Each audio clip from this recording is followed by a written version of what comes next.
तारिक अहमद लारी के पास चलते हैं। तारिक अहमद लारी, जब प्रधानमंत्री मोदी ये कहते हैं कि ओबीसी का आरक्षण छीनकर और मुसलमानों को देने की कोशिश हो रही है, तो पूरा इंडी गठबंधन उसको बहुत मिर्ची लग जाती है। और आज हाई कोर्ट का फैसला है और उस फैसले के पीछे की पूरी कहानी हमने दिखा दी। अब क्या कहेंगे आप? रंजीत जी, पहली बात यह है कि आप बोलने दीजिएगा, जैसे आपने बीजेपी के प्रवक्ता को बोलने दिया है, आप बीच में एक बार भी उनको नहीं टोके हैं।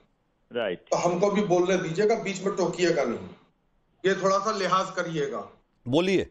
देखिए हाई कोर्ट का जो आया है, हाई कोर्ट ने टेक्निकल ग्राउंड पे उस चीज को खारिज किया है।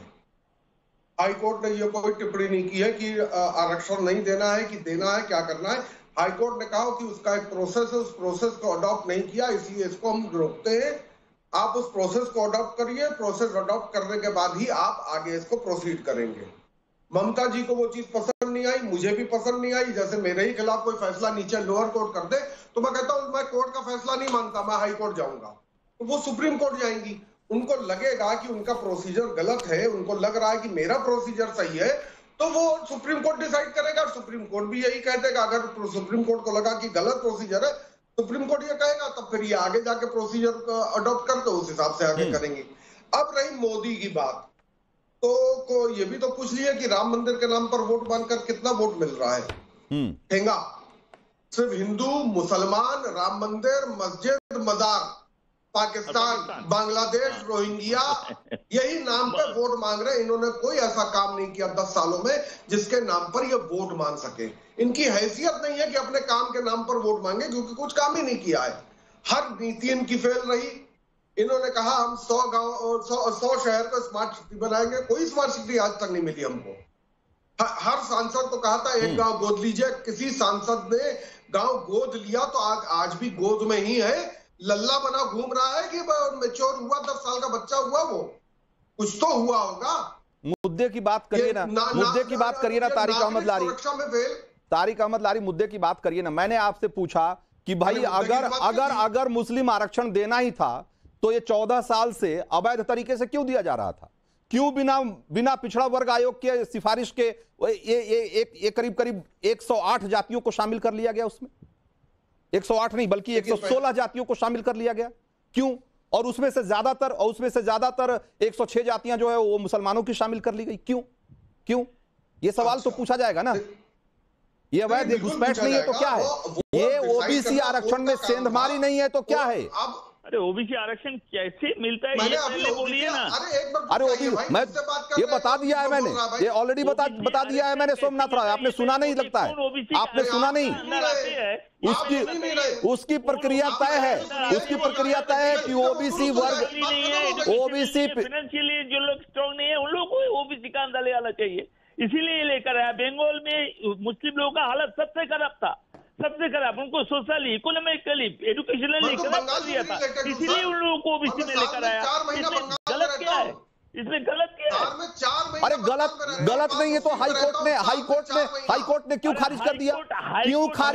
2010 के बाद जितनी जातियों को आपने जोड़ा उसको क्यों खारिज कर दिया अगर गलत नहीं है तो? जज लोग तो बोलते हैं हम लोग आरएसएस से जुड़ा हुआ है। हाईकोर्ट का कोई का जज तो आप जो असली सवाल है उसका जवाब न सोमनाथ राय देंगे न तारिक अहमद लारी देंगे। आपको मालूम है सुजाता, ये मुस्लिम तुष्टीकरण के खेल में ओबीसी आरक्षण, ओबीसी का हक कैसे मारा जा रहा है वो हमने उसकी एक वानगी दिखाई। मुस्लिम तुष्टीकरण के लिए ओबीसी का हक कैसे मारा जा रहा है उसकी वानगी हमने दिखा दी। ये वानगी नहीं है, बहुत बड़ा, तो हमने एक छोटी सी तस्वीर आपको दिखाई। इस हद तक तुष्टीकरण हो रहा है कि कैटेगरी ए में जिसमें ज्यादा फायदा मिलता है उसमें 90% जातियां मुसलमानों की है, और कैटेगरी बी जिसमें कि कम फायदा मिलता है उसमें आधी से ज्यादा जातियां जो हिंदुओं की है। इस लेवल पर जाकर तुष्टीकरण हो रहा है। रंजीत जी, मुझे रंजीत जी, यहाँ पे सिर्फ ओबीसी का हक नहीं मारा गया है, ये आरक्षण और जो संविधान के खिलाफ, जो मूलभूत सिद्धांत है उसके खिलाफ भी है। ये शायद इन पैनलिस्ट को पता नहीं होगा कि जो संविधान में प्रावधान है कि धर्म के नाम पे आरक्षण नहीं हो सकते हैं, और जिस तरह से मुसलमानों को शामिल किया गया कि ये कहे कि वो पिछड़े हैं।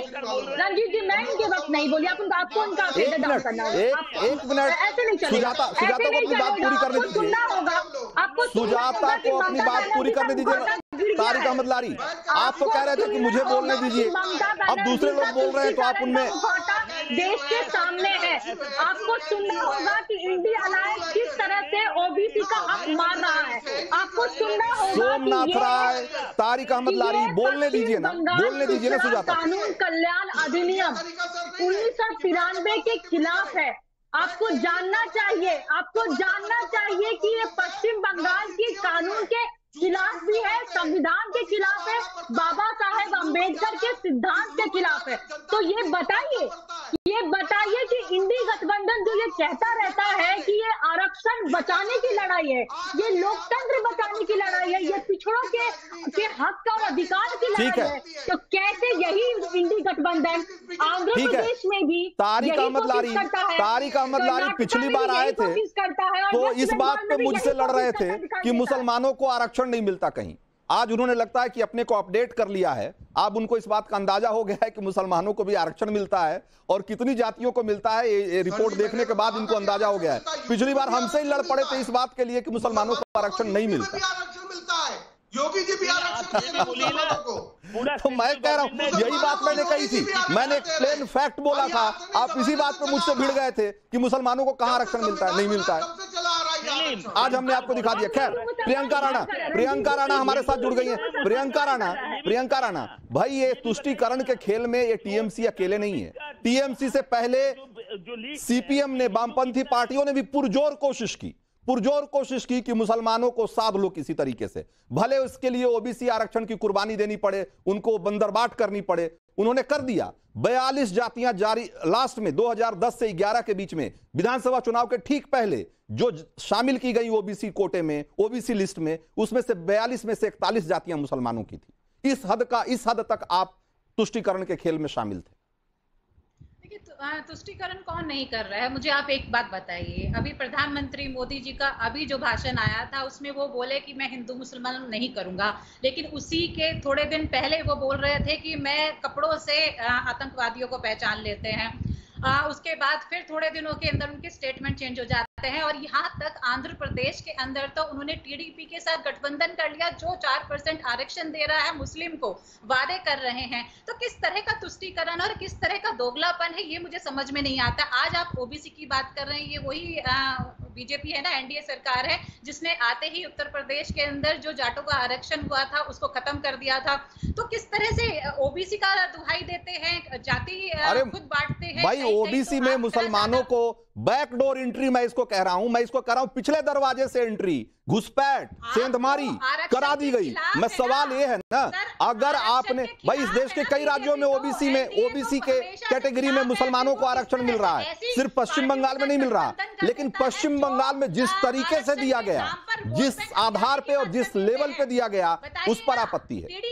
टीडीपी के साथ कैसे गठबंधन कर लिया अगर आप मुस्लिम आरक्षण? भाई तो यही तो मैं कह रहा हूं कि जब प्रधानमंत्री ये बात कहते हैं तो आप उनको कहते हैं कि कम्युनल है, आप करते हो तो कम्युनल नहीं कहा जाएगा, आप अगर करोगे तो कम्युनल नहीं कहा जाएगा, कोई उसकी तरफ उंगली उठा देगा तो कम्युनल हो जाएगा, वो सांप्रदायिक हो जाएगा। आसानी से, बहुत कन्वीनियंटली आप लोगों को मुस्लिम भी चाहिए। जरा एक बार लोगों की राय और